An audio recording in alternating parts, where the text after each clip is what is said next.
केंद्रीय मंत्री नारायण राणे की गिरफ्तारी के कुछ घंटों के बाद भी महाड मजिस्ट्रेट कोर्ट से जमानत मिल गई। महाराष्ट्र के सीएम उद्धव ठाकरे के खिलाफ आपत्तिजनक टिप्पणी के बाद उनके खिलाफ केस दर्ज हुआ था, जिसके बाद पुलिस ने उन्हें गिरफ्तार कर लिया था। जिसके बाद नारायण राणे को रायगढ़ के महाड ले जाया गया, वहां उन्हें कोर्ट में पेश किया गया और फिर देर रात उन्हें कोर्ट ने सशर्त जमानत दे दी। कोर्ट ने उन्हें 30 अगस्त और 6 सितंबर को रायगढ़ में पेश होने को कहा है। राणे साहब को जमानत पे छोड़ने का आदेश न्यायालय ने दिया है। उसी वक्त जमानत देते हुए न्यायालय ने इस महीने की 31 तारीख यानी मंडे और नेक्स्ट मंथ की 13 तारीख को पुलिस स्टेशन यानी एसपी ऑफिस में एलसीबी ऑफिस में हाजिरी लगाने का आदेश दिया है। उसी के साथ भविष्य में ऐसी घटना न हो ऐसी भी कंडीशन न्यायालय ने डाली है। और अगर राणे साहब का वॉइस सैंपल लेना है तो 7 दिन की नोटिस पुलिस को देनी पड़ेगी। उसके बाद राणे साहब का वॉइस सैंपल अगर पुलिस को चाहिए तो वो पुलिस ले सकती है। तालिबान की धमकी के बाद अमेरिका ने अफगानिस्तान से अपने लोगों को निकालने का अभियान तेज कर दिया। एक दिन पहले तालिबान ने चेतावनी दी कि अगर अमेरिका अपने सैनिकों को निकालने में देर करेगा तो उसके गंभीर नतीजे होंगे, उसे भुगतने होंगे। और इस चेतावनी के अगले ही दिन काबुल एयरपोर्ट पर हालात बिगड़ने लगे। अफगानिस्तान छोड़ने की हड़बड़ी में पहले से वहां डेरा जमाए लोगों ने हंगामा शुरू कर दिया, जिसे शांत कराने के लिए सुरक्षा बल ने आंसू गैस के गोले दागे और फायरिंग भी की। इस कार्रवाई से वहां अफरा तफरी मच गई, लोग इधर उधर भागते दिखाई दिए। वहीं तालिबान की धमकी के बाद अमेरिकी सेना के 28 हवाई जहाजों ने भी मोर्चा संभाल लिया। बताया गया कि पिछले 24 घंटे में करीब 10,500 लोगों ने काबुल एयरपोर्ट से अमेरिका के लिए उड़ान भरी। But there also have been a few thousand Americans who have already been evacuated, and we are working on the rest. America ने अफगानिस्तान से सैनिकों की वापसी के लिए 31 अगस्त की समय सीमा तय की है।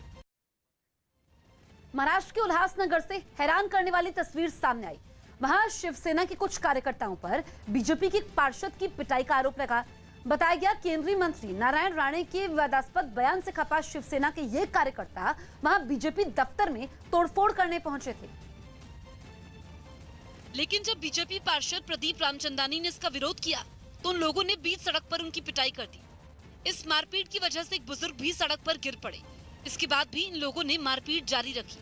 वहां से सामने आई तस्वीर में शिवसेना कार्यकर्ता सड़क पर गिरे प्रदीप रामचंदानी को पैरों से मारते दिखाई दिए। इस बीच वहां कुछ लोग भी नजर आए, मगर किसी ने भी बीच बचाव की कोशिश नहीं की। इतने से भी जब इन लोगों का मन नहीं भरा तो उन्होंने काली स्याही बीजेपी पार्षद पर फेंक दी और वहां से चलते बने, जिसके बाद बीजेपी पार्षद ने इस मारपीट की शिकायत पुलिस में की। जम्मू कश्मीर के सोपोर में सुरक्षा बल के जवानों और आतंकियों के बीच मुठभेड़ हो गई, जिसमें 3 आतंकियों को सुरक्षा बल ने मार गिराया। बताया गया कि एक दिन पहले वहां के पीटसीर इलाके में आतंकियों की मौजूदगी की खबर मिली थी, जिसके बाद रात को ही पूरे इलाके को घेर लिया गया और सुबह होते ही आतंकियों से सरेंडर करने को कहा गया, लेकिन उन्होंने फायरिंग शुरू कर दी। आतंकी एक मकान में छिपे थे और सैनिक बाहर थे। भारतीय फौज ने भी आतंकियों को मुंह तोड़ जवाब दिया।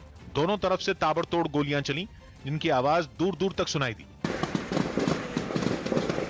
कई घंटों तक चली मुठभेड़ के दौरान फायरिंग की गड़गड़ाहट से पूरे इलाके में दहशत फैली रही। इस मुठभेड़ के दौरान सुरक्षा बल के जवान इलाके के चप्पे चप्पे पर तैनात दिखे। उन्होंने कई रास्ते बंद कर दिए और अपनी नजर चारों तरफ बनाए रखी। कटीले तारों से लेकर बख्तरबंद गाड़ियों तक वो सभी इंतजाम के साथ तैयार दिखे। कई घंटों बाद मुठभेड़ खत्म हो गई और 3 आतंकियों के खात्मे की खबर जम्मू कश्मीर पुलिस ने ट्वीट करके दी। बाद में जिस मकान में आतंकी छिपे थे, उसकी दीवारों ने मुठभेड़ की पूरी कहानी बयां कर दी। यूपी के उन्नाव से डराने वाली तस्वीर सामने आई। वहां अगरबत्ती बनाने वाली एक फैक्ट्री आग में जलकर राख हो गई। बताया गया कि आग शॉर्ट सर्किट की वजह से लगी, जिसने देखते ही देखते पूरी फैक्ट्री को अपनी गिरफ्त में ले लिया। वहां से सामने आई तस्वीर में फैक्ट्री के अंदर रखा सामान आग की लपटों में घिरा दिखाई दिया, जबकि फैक्ट्री से निकल रहा काला धुआं भी पूरे इलाके में फैल गया। आग लगने की सूचना मिलते ही दमकल विभाग की टीम वहां पहुंची और वो आग बुझाने में जुट गई। लेकिन ये काम इतना आसान नहीं रहा, क्योंकि आग लगातार फैलती जा रही थी। बताया गया कि जिस वक्त फैक्ट्री में आग लगी, कुछ मजदूर वहाँ काम कर रहे थे, जिनमें 3 लोग आग की चपेट में आने से झुलस गए, जिन्हें फौरन इलाज के लिए जिला अस्पताल में भर्ती करवाया गया। हम लोग अंदर ही फंस गए सर, मेरे हस्बैंड जल गए, मेरा बेटा जल गया। इस हादसे में लाखों रुपए के नुकसान की आशंका जताई गई। पीडीपी नेता महबूबा मुफ्ती के खिलाफ डोगरा फ्रंट नाम के संगठन के कुछ कार्यकर्ताओं ने जम्मू में प्रदर्शन किया। 3 दिन पहले महबूबा मुफ्ती ने विवादास्पद बयान दिया था। उन्होंने तालिबान की तारीफ करते हुए केंद्र सरकार पर हमला बोला था, जिसके खिलाफ डोगरा फ्रंट नाम के संगठन के कई कार्यकर्ता जम्मू की सड़कों पर उतर आए और महबूबा मुफ्ती के विरोध में उन्होंने नारे लगाए। महबूबा मुफ्ती इन कार्यकर्ताओं ने सड़क पर महबूबा मुफ्ती की कुछ तस्वीरें भी जलाईं और उन पर तालिबान समर्थक होने का आरोप लगा दिया। उस तरह का लेसन कश्मीर के अंदर भी देने की बातें कर रही है। इसका मतलब वो तालिबान अपने आप को समझती है। इसके अलावा डोगरा फ्रंट के लोगों ने मांग की कि तालिबान का समर्थन करने वालों के खिलाफ कड़ी कार्रवाई की जाए। राजस्थान के अजमेर से हैरान करने वाला वीडियो सामने आया। वहां कुछ लोगों ने भीख मांगने वालों के साथ मारपीट करने के बाद धमकी भी दी। 21 अगस्त के इस वीडियो के वायरल हो जाने के बाद पुलिस ने 5 आरोपियों को गिरफ्तार कर लिया, जिन्होंने एक इलाके में भीख मांग रहे कुछ लोगों को घेर कर उनकी तलाशी ली। बताया गया कि उन लोगों को उन पर चोरी का शक था। इसके बाद उन्होंने उनकी पिटाई भी की। ये लकड़ी लो, इसको मारो, इनको तबीयत से। मारपीट के बाद इलाके के लोगों ने भीख मांगने वालों को दोबारा वहां न आने की चेतावनी भी दी। नहीं आएंगे,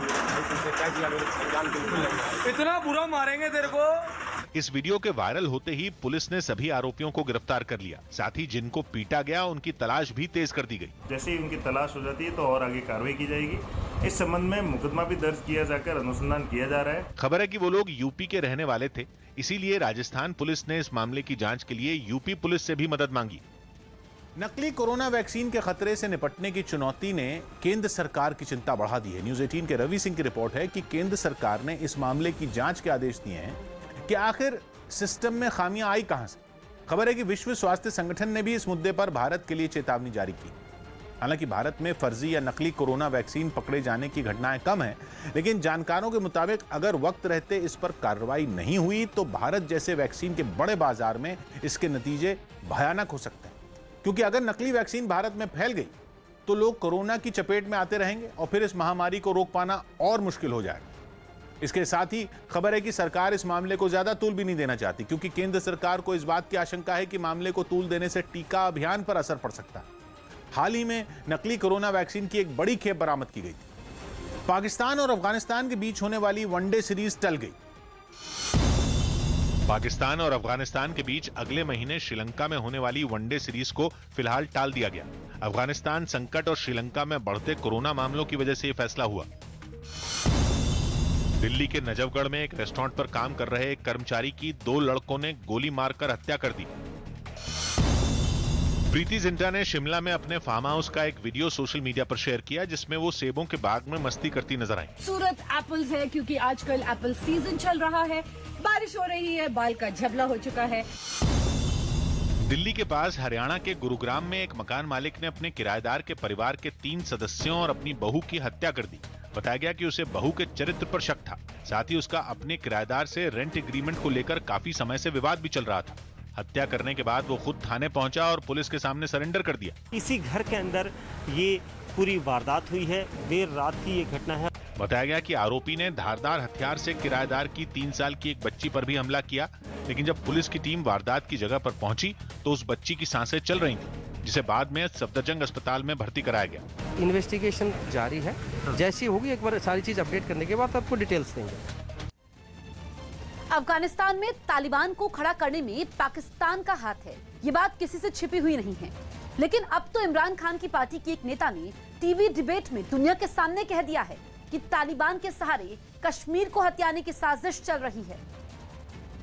एक तरफ अफगानिस्तान की ये जमीनी सच्चाई है, यहाँ फिजा में खौफ फैला हुआ है, हवा में बारूद की गंध घुल गई है और गलियों में दहशत दौड़ रही है। पूरी दुनिया अफगानिस्तान के मौजूदा हालात और तालिबान के बढ़ते कदमों को लेकर फिक्रमंद है। तालिबान से डरने वाले अफगानिस्तान के लोगों की चिंता अब दुनिया को सताने लगी है। दुनिया भर के तमाम लीडर आपस में सिर जोड़कर इस नाजुक और तकलीफदेह मौके के चंगुल से बाहर निकलने का रास्ता तलाश रहे हैं। लेकिन ये जमीनी हालात को दिखती तस्वीर का एक रुख है। अब जरा इस तस्वीर का दूसरा रुख भी देखते हैं। एक तरफ जुल्म और सितम के रहनुमा तालिबान हैं, जिनके नाम की दहशत से पूरी दुनिया दुबली हुई जा रही है, तो दूसरी तरफ पाकिस्तान जैसे मुल्क हैं, जो इस बेगानी शादी में अब्दुल्ला दीवाना वाली बात को साबित करने पर आमादा है।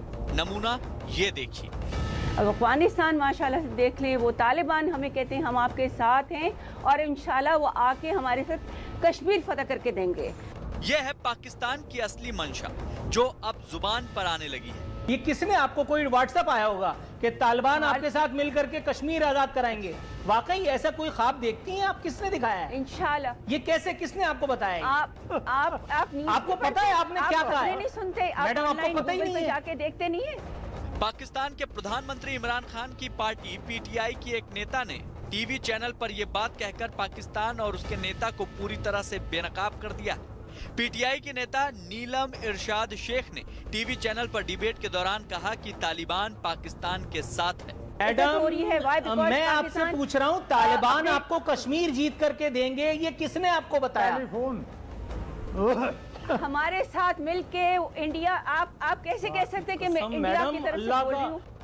पाकिस्तान टीवी चैनल पर डिबेट करवाने वाला एंकर भी इन मोहतरमा की बातों को सुनकर सिर पकड़कर बैठ गया। अफगानिस्तान में हाहाकार मचा हुआ है। तालिबान के हत्थे चढ़ने से बचने के लिए लोग मारे मारे फिर रहे हैं और हर कोई तालिबान की हद से बाहर निकलने के लिए बेताब है। लेकिन पाकिस्तान के भीतर आला से लेकर अदना तक सभी लोग कश्मीर के नाम का कहकहरा पड़ रहे हैं और हर किसी के सपने में कश्मीर ही नजर आ रहा है। और मुगेरी लाल के हसीन सपने की तर्ज पर तालिबान के जरिए कश्मीर पाने का मंसूबा पालने लगे हैं।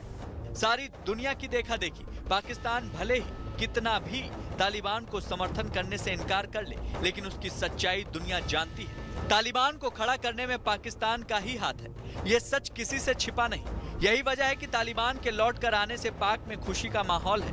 इतना ही नहीं, पाकिस्तान के लोगों के दिल के अरमा अब जुबान पर आने लगे हैं। मैडम, अल्लाह का वास्ता, ये प्रोग्राम ऑन एयर जा रहा है, इसको दुनिया देखेगी, इसको भारत में देखा जाएगा और उसके बाद जो हम पे तबर्रे होंगे, आपको अंदाजा है ये कहां से सुन करके आपने ये हवाई छोड़ दी? जो टुकड़े जो उन्होंने किए हुए ना, हमारे जो टुकड़े किए हुए ना, वो हम जुड़ जाएंगे इंशाल्लाह ताला।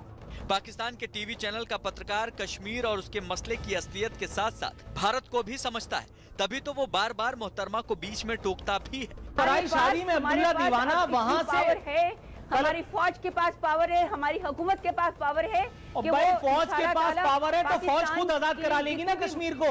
ये तालिबान को कहां से कुदा दिया आपने? पत्रकार इस बात को भी समझाने की कोशिश करता है कि उनकी वजह से पाकिस्तान को दुनिया में रुस्वा होना पड़ेगा। तालिबान अगर कूदेंगे तो फिर फौज के पास क्या काम रह गया? आप किस बिहार पे? तालिबान भी हमारा, आप मुझे बताएं, आप फौज की नुमाइंदगी कर रही हैं, तालिबान की नुमाइंदगी कर रही हैं या हुकूमत पाकिस्तान की? लेकिन मोहतरमा को तालिबान के कसीदे पढ़ने से फुर्सत कहाँ? पराई शादी में अब्दुल्ला दीवाना वहाँ से है, हमारी फौज के पास पावर है, हमारी हुकूमत के पास पावर है। कश्मीर पाकिस्तानियों के लिए दुखती नब्ज है। ना उन्हें इतिहास की समझ है और ना ही भूगोल का ज्ञान। बस अपने मौका परस्त नेताओं के भड़काने पर कुछ भी बोलते रहते हैं।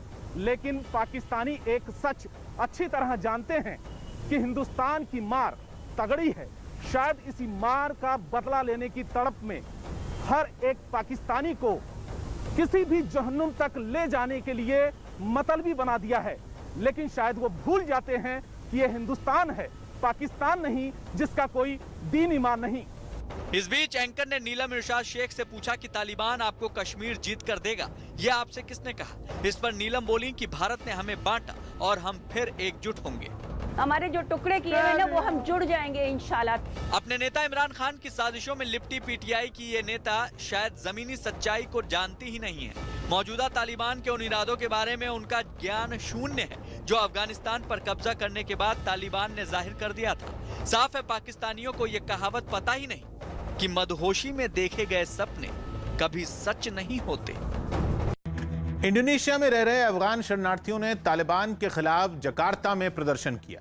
वहां ये लोग शरणार्थियों के अधिकारों के लिए काम करने वाली संयुक्त राष्ट्र की संस्था UNHCR के दफ्तर के बाहर अपनी बुनियादी सुविधाओं की मांग पर इकट्ठा हुए और अफगानिस्तान पर तालिबान के कब्जे का विरोध करते हुए प्रदर्शन किया। लेकिन कोरोना नियम के टूटते ही इन लोगों का सामना सुरक्षा बल के जवानों से हो गया। सामने आई एक तस्वीर में मोटरसाइकिलों पर सवार कुछ जवान वहां पहुंचे और प्रदर्शनकारियों को हटाना शुरू कर दिया। इस कार्रवाई से थोड़ी देर के लिए वहां अफरा तफरी मच गई। इसके बाद जिन लोगों ने पुलिस की सख्ती का विरोध किया उन्हें जबरन हिरासत में ले लिया गया। कुछ प्रदर्शनकारियों को उठाकर भी गाड़ियों में बैठाया गया। प्रदर्शन में शामिल कुछ बच्चे भी इस हंगामे की चपेट में आ गए, जिन्हें किसी तरह बचाकर एक गाड़ी की छत पर बैठा दिया गया। इससे पहले वहां सब कुछ नॉर्मल सा ही दिखा। यूएनएचसीआर दफ्तर के बाहर जुटी भीड़ पर नजर रखने के लिए पीपीई किट पहने हुए कुछ पुलिस वाले वहां तैनात नजर आए। उनकी मौजूदगी में ही प्रदर्शनकारियों ने अपने अधिकारों के लिए आवाजें उठाई। बताया गया कि इन लोगों ने तालिबान के डर से इंडोनेशिया में पनाह ली थी, लेकिन दोबारा इस तरह तालिबान के लौटने से इनके लिए अब अफगानिस्तान लौटना नामुमकिन हो गया। उत्तराखंड के देहरादून में मुख्यमंत्री पुष्कर धामी के भरोसे पर कांग्रेस विधायकों ने धरना खत्म कर दिया। विधानसभा सत्र के दूसरे दिन कांग्रेस विधायक हरीश धामी और मनोज रावत धरने पर बैठ गए। विधानसभा परिसर में धरना दे रहे विधायकों ने धारचूला में मोबाइल नेटवर्क की समस्या को दूर करने और चारधाम यात्रा शुरू करने की मांग की, जिनसे मिलने राज्य के मुख्यमंत्री पुष्कर धामी वहां पहुंचे। उन्होंने इनके हाथों में मौजूद तख्तियों को देखा। उन पर दोनों विधायकों की मांगे लिखी हुई थी। उन्हें देखने के बाद पुष्कर धामी ने कांग्रेस विधायकों से बात की और उन्हें भरोसा दिया कि वो उनकी मांगों पर विचार करेंगे। इस तरह उन्होंने दोनों कांग्रेस विधायकों का धरना खत्म करवाया और अपने साथ सदन में ले गए। राजस्थान में मुख्यमंत्री के साथ जारी खींचतान के बीच सचिन पायलट ने अशोक गहलोत के गढ़ जोधपुर में शक्ति प्रदर्शन किया। बताया गया कि पायलट को बाड़मेर जाना था, जिसके लिए वो जोधपुर एयरपोर्ट पर उतरे और जैसे ही सचिन पायलट एयरपोर्ट से बाहर निकले, उनके स्वागत में समर्थकों का हुजूम उमड़ पड़ा। लोगों ने उन पर फूलों की बारिश कर दी और उनके समर्थन में खूब नारे भी लगाए। सचिन पायलट ने भी अपने समर्थकों को निराश नहीं किया। वो अपनी गाड़ी से बाहर निकले और कई लोगों से हाथ मिलाया। माना जा रहा है कि पायलट ने इस स्वागत समारोह के जरिए मुख्यमंत्री के गढ़ में अपनी ताकत दिखाने की कोशिश की। हालांकि गहलोत सरकार में अपने गुट की भागीदारी बढ़ाने की चर्चा के सवाल को वो टाल गए। उसके बारे में एआईसीसी बोल चुकी है, अजय माकन जी अपनी बात रख चुके हैं। अब आने वाले दिनों में देखते हैं क्या होता है। एयरपोर्ट से निकलने के बाद सचिन पायलट का काफिला जहां से भी गुजरा, वहां उनके समर्थकों की भीड़ नजर आई। ग्रीस के जंगलों में लगी आग अब रिहायशी इलाकों में फैलकर तबाही मचा रही है। वहां के कई जंगल पिछले एक हफ्ते से सुलग रही हैं, लेकिन तेज हवाओं की वजह से आग को अब तक नहीं बुझाया जा सका और वो बेकाबू होकर रिहायशी इलाकों की तरफ फैलने लगी। सबसे डराने वाली तस्वीरें तो एथेंस के बिलिया नाम के इलाके से सामने आई। वहां जंगल के बीच एक मकान आग में पूरी तरह घिरा नजर आया। आग से लड़ने के लिए सरकार की तरफ से भी पूरी ताकत झोंक दी गई। वहां कई हेलीकॉप्टर आग बुझाने के काम में उतार दिए गए। सामने आई तस्वीरों में कई हेलीकॉप्टर लपटों पर पानी की बौछार करते नजर आए, जबकि फायर ब्रिगेड के लोग जंगलों में घुसकर धधकते मकान की लपटों को बुझाने की कोशिश करते दिखे। इस काम में ग्रीस को पड़ोसी देश रोमानिया के दमकल कर्मियों की भी मदद मिली। बताया गया कि दोनों देशों की करीब 13 हेलीकॉप्टर और 8 हवाई जहाज जंगलों में लगी आग को बुझाने के इस अभियान में जुटे हुए हैं। हरियाणा के रोहतक में पोस्ट ग्रेजुएशन की परीक्षाओं के विरोध में महर्षि दयानंद यूनिवर्सिटी के छात्रों ने जमकर बवाल किया। हंगामा कर रहे छात्रों की दलील है कि कोरोना की वजह से उनका सिलेबस पूरा नहीं हो पाया। ऐसे में उनकी मांग है कि एग्जाम पैटर्न में बदलाव किया जाए या फिर बिना परीक्षा लिए उन्हें प्रमोट कर दिया जाए। और इसे मनवाने के लिए वो यूनिवर्सिटी के वाइस चांसलर के दफ्तर के बाहर इकट्ठा हो गए, लेकिन उन्हें दरवाजे पर ही रोकने की कोशिश की गई। ये छात्र भी कहां मानने वाले थे। उन्होंने धक्का मुक्की की और अंदर घुस गए। वो वाइस चांसलर से मिलने के लिए आगे बढ़ने लगे। उन्हें फिर रोका गया, लेकिन उनका हंगामा जारी रहा। यूनिवर्सिटी प्रशासन के खिलाफ हंगामा कर रहे छात्र वहीं धरने पर बैठ गए। अब तक यूनिवर्सिटी का जो परीक्षा पैटर्न है वो आउट ऑफ 9 5 क्वेश्चन करने होते हैं। हमारी मांग है कि आउट ऑफ 9 3 क्वेश्चन कर करके पीजी प्रथम वर्ष के छात्रों को रिलैक्सेशन दी जाए। इससे पहले उन्होंने यूनिवर्सिटी परिसर में वाइस चांसलर के खिलाफ खूब नारे भी लगाए। हंगामा बढ़ा तो यूनिवर्सिटी प्रशासन ने छात्रों को भरोसा दिया कि उनके लिखित में शिकायत देने के बाद इस मुद्दे पर विचार किया जाएगा। हमें ये लिख के देते हैं और हम पता करते हैं कि वाकई ऐसा है कि कितने में, तो उस हिसाब से इनके एग्जाम होंगे। महर्षि दयानंद विश्वविद्यालय में अगले महीने की 1 तारीख से पोस्ट ग्रेजुएशन के एग्जाम शुरू होने वाले हैं। उससे पहले वहां के छात्र इन परीक्षाओं के विरोध में उतर आए। देश के अलग अलग शहरों के सिख समुदाय के लोगों ने अफगानिस्तान में फंसे हुए सिखों और गुरु ग्रंथ साहिब के 3 पावन स्वरूपों को भारत लाने के लिए पीएम मोदी का आभार जताते हुए धन्यवाद कहा। गुरु ग्रंथ साहिब के पावन स्वरूपों और 40 से ज्यादा अफगान सिख और हिंदुओं को सुरक्षित भारत लाया गया है। सिख समुदाय के लोगों का कहना है कि मोदी जी ने हमेशा ही सिख समाज का साथ दिया है। वो निस्वार्थ भाव से गुरु जी की सेवा करते हैं, इसलिए दुनिया भर में चमक रहे हैं। गुरु ग्रंथ साहिब जी की सवारी को पूरी निष्ठा के साथ, पूरे स्वरूप का जो एक तरीका होता है उसके साथ भारत में लाना, भारतीय जनता पार्टी के सरकार के केंद्र के 2 मंत्रियों का रिसीव करना, ये मोदी जी का हम लोग बहुत बहुत धन्यवाद करते हैं। सभी जात बिरादरियों के लिए इसमें उपदेश साझा थे। उसका जो स्वरूप को सम्मान स्वरूप लाए हैं, उसकी खुशी की कोई सीमा नहीं है और इसके लिए मोदी जी की सरकार, उनके सहयोगियों को बहुत बहुत धन्यवाद। हमारे गुरु साहिबान धन धन श्री गुरु ग्रंथ साहिब को इतने सम्मान के साथ काबुल से भारत लाया, इसका बहुत बहुत धन्यवाद हम प्रधानमंत्री मोदी जी का करते हैं। अफगानिस्तान से गुरु ग्रंथ साहब की प्रतियां भारत पहुंच गईं। वहां के अलग अलग गुरुद्वारों में रखी ये तीनों प्रतियां भारत आईं, जिन्हें दिल्ली में सुरक्षित रखा जाएगा। इन प्रतियों को लेने के लिए एयरपोर्ट पर खास तैयारियां की गई।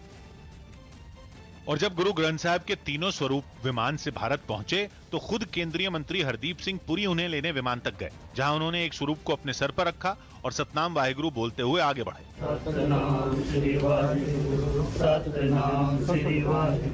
ये तीनों प्रतियां सिख समुदाय की आस्था का प्रतीक है, इसलिए उन्होंने उन्हें सर माथे लगाया। पहले हरदीप सिंह पुरी उन्हें एयरपोर्ट टर्मिनल तक लाए और फिर दिल्ली सिख गुरुद्वारा प्रबंधक कमेटी के अध्यक्ष मनजिंदर सिरसा उन्हें एयरपोर्ट से उस बस या यूं कहें कि पालकी तक ले गए जिनमें उन्हें रखा जाना था।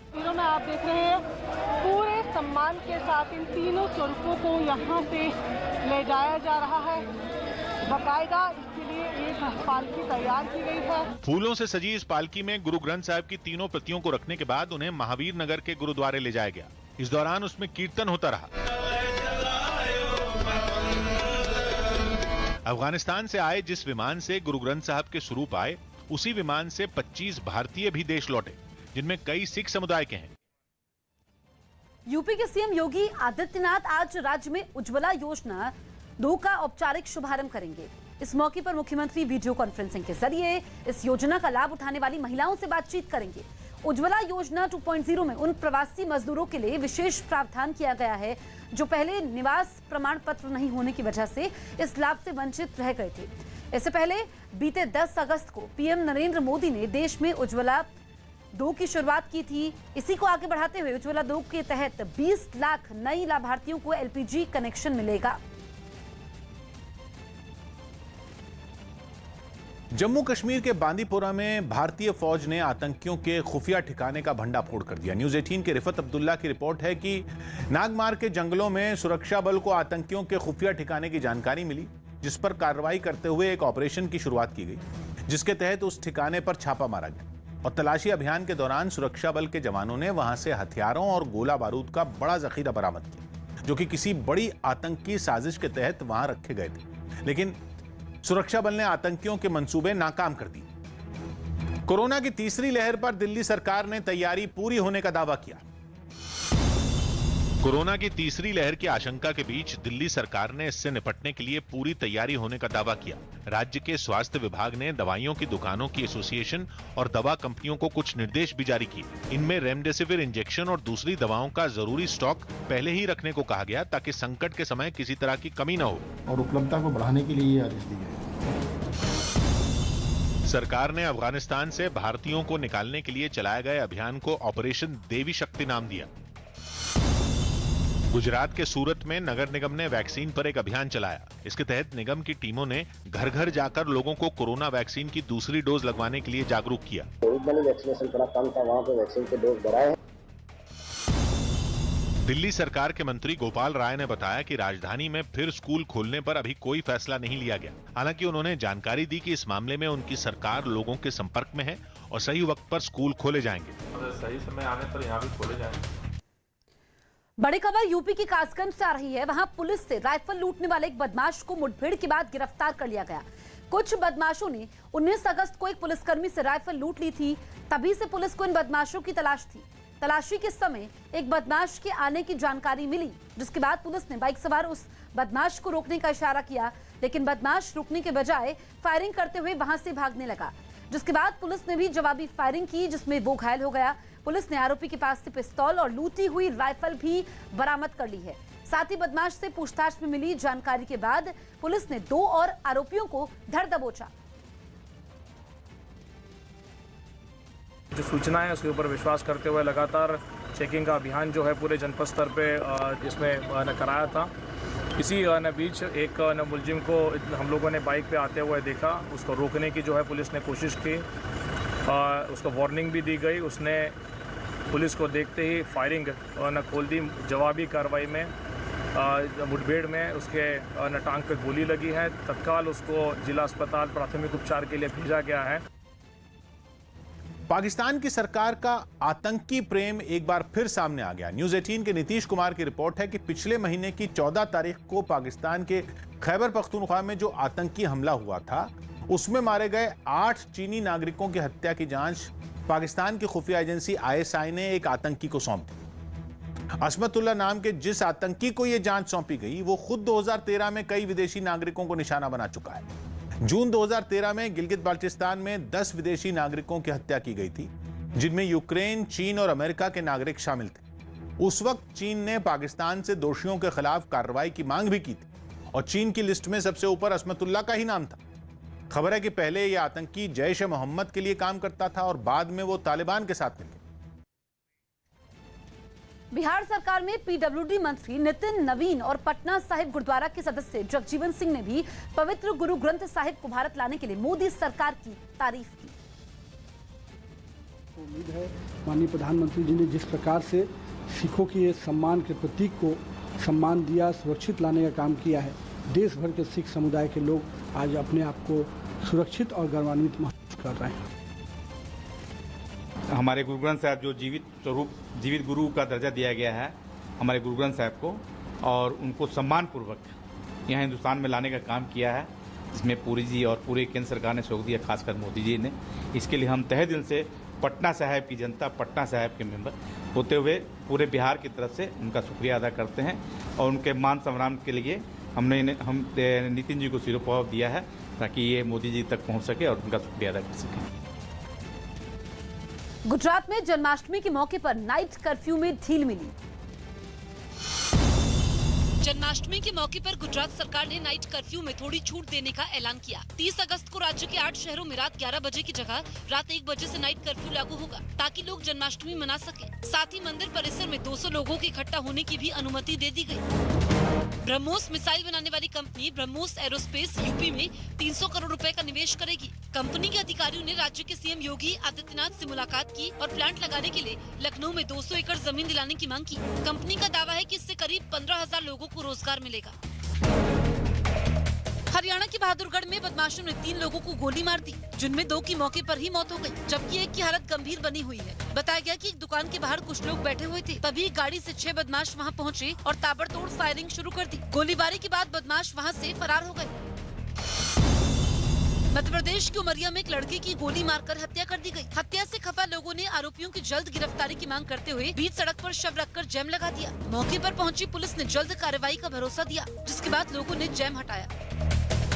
यूपी के मथुरा में पिछले 8 दिनों में डेंगू की वजह से 7 बच्चों की मौत की खबर के बाद प्रशासन के हाथ पांव फूल गए। इस बात की जानकारी मिलते ही स्वास्थ्य विभाग की टीम गांव में पहुंची और हालात का जायजा लिया। मध्य प्रदेश के सागर में एक लड़के की कुएं में डूबने से मौत हो गई, जिसके बाद शव को पोस्टमार्टम के लिए अस्पताल लाया गया, लेकिन वहां घंटों इंतजार के बाद भी डॉक्टर नहीं पहुंचे। इससे खफा लोगों ने सड़क जैम कर हंगामा शुरू कर दिया। कुछ देर बाद अधिकारी मौके पर पहुंचे और डॉक्टर को तुरंत बुलाकर पोस्टमार्टम करवाया गया, जिसके बाद लोगों का गुस्सा शांत हुआ। यूपी की योगी सरकार ने राज्य के कर्मचारियों को बड़ा तोहफा दिया। राज्य सरकार ने कर्मचारियों का महंगाई भत्ता बढ़ाकर 28% कर दिया। 1 जुलाई से बढ़ा हुआ महंगाई भत्ता लागू होगा और करीब 16 लाख कर्मचारियों को इसका फायदा मिलेगा। मध्य प्रदेश के खंडवा में यूथ कांग्रेस की बैठक में पार्टी के नेता आपस में भिड़ गए। ये विवाद तब शुरू हुआ जब कुछ लोगों ने काम नहीं करने वाले लोगों को पार्टी में अहम जिम्मेदारी देने का आरोप लगाया। ये विवाद इतना बढ़ गया कि नेता एक दूसरे से मारपीट पर उतारू हो गए।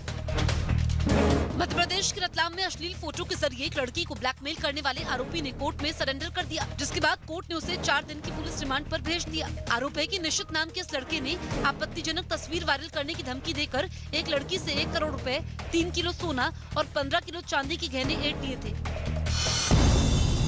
यूपी में पीईटी परीक्षा में गड़बड़ी करने के आरोप में एसटीएफ ने 6 लोगों को गिरफ्तार कर लिया। इनमें प्रयागराज से 2 जबकि कौशाम्बी से 4 आरोपियों को एसटीएफ की टीम ने धर दबोचा। मध्य प्रदेश के दमोह में सड़क पर बनाए गए 2 मंजिला मकान को गिरा दिया गया। हाईकोर्ट के आदेश के बाद कुछ अधिकारी खुदाई करने वाली एक मशीन के साथ वहां पहुंचे और उस मकान को गिरा दिया। यूपी के बरेली में कुछ लोगों ने चोरी के आरोप में एक लड़के को पकड़ लिया और उसकी जमकर पिटाई की। पिटाई के बाद लोगों ने आरोपी को पुलिस के हवाले कर दिया। ब्राजील के साओ पाउलो के बायो प्रिजर्व पार्क में 2 दिन पहले लगी आग तेजी से भड़क गई। आग की वजह से वहां पार्क का आधा हिस्सा जलकर राख हो गया। लेकिन 2 दिन की कोशिशों के बाद भी आग को नहीं बुझाया जा सका। वहां पार्क के चारों ओर बस आग ही आग दिखाई दी। उसे बुझाने के लिए 100 से ज्यादा दमकल कर्मियों को मैदान में उतारा गया, जिन्होंने आग बुझाने में पूरी ताकत झोंक दी। सामने आई तस्वीरों में कुछ दमकल कर्मी आग पर पानी की बौछार करते नजर आए। वहीं एक हेलीकॉप्टर भी झील से पानी निकालकर आग पर काबू पाने की कोशिश करता दिखाई दिया। इस बीच हैरान करने वाली ये बात सामने आई कि बायो प्रिजर्व पार्क में लगी ये आग कुदरती नहीं बल्कि लोगों की लापरवाही का नतीजा है। असल में वहां के लोग अक्सर रात के समय हॉट एयर बलून आसमान में छोड़ते हैं। बताया गया कि सोमवार को भी कुछ लोगों ने एक हॉट एयर बलून आसमान में छोड़ा, जो साओ पाउलो के इसी पार्क में उतरा और इस बलून से निकली चिंगारी से पार्क में आग लग गई। Houve uma denúncia de balão, balão caiu no parque e ocasionou। ये पहली बार नहीं है जब ये bio preserve park hot air balloon की चपेट में आया हो। 4 साल पहले भी इस पार्क का 10% हिस्सा इसी तरह की घटनाओं से जलकर राख हो गया था।